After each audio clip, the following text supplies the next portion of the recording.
মানে এখানে অনেক কথা শুনলাম, মাননীয় মুখ্যমন্ত্রী বললেন উনি সুপ্রিম কোর্টে যাচ্ছেন। হ্যাঁ যাচ্ছেন, যেতেই পারেন, তাতে কোনো অসুবিধা নেই। তবে সুপ্রিম কোর্টে যাচ্ছেন উনি তৃণমূলকে বাঁচানোর জন্য, বাংলার মানুষের ভোটাধিকারের জন্য নয়, যাতে ডেড ভোটার, শিফটেড ভোটার, যেরকমভাবে উনি ভোট ব্যাংক এত বছর ধরে বানিয়েছেন সেটা বরকরার থাকে। এক, দু নম্বর হচ্ছে একটা খুব মৌলিক বিষয় আমার মনে হয়, এটা আমার বারবার মনে আছে, এত বড় একটা এক্সারসাইজ এসআইআর এর মতন বা অনেক ধরনের ইলেকটোরাল এক্সারসাইজ হয়, যেটা apex body election commission of India, তাদের যদি নিজস্ব ইনফ্রাস্ট্রাকচার না থাকে তাহলে নেই তো, সেটাই তো বলছি, ভারতবর্ষের মতন 140 কোটির দেশে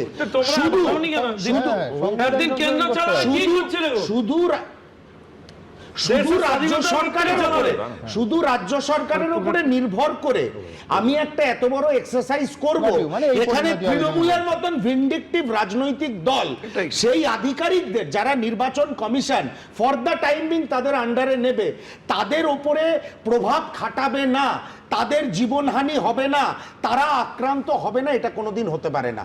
এতদিন হয়নি বলে আগামী দিনে আপনারা করবেন না এটা তো কোথাও কংগ্রেস বলে দেয়নি।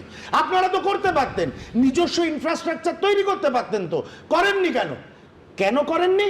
বিশেষ করে এই সব যেখানে আঞ্চলিক দলগুলো রয়েছে, প্রতিটি আঞ্চলিক দলকে আপনারা বিভিন্নভাবে ব্যবহার করেছেন বিহাইন্ড দ্য কার্টেন, এবং বাংলা তৃণমূল কংগ্রেস কোনো ইন্ডিপেন্ডেন্ট আঞ্চলিক দল নয়, আপনাদের হয়ে ফাংশন করছে, এটা আপনাদের হয়ে ফাংশন করছে। দিল্লিতে কেন নিচ্ছ?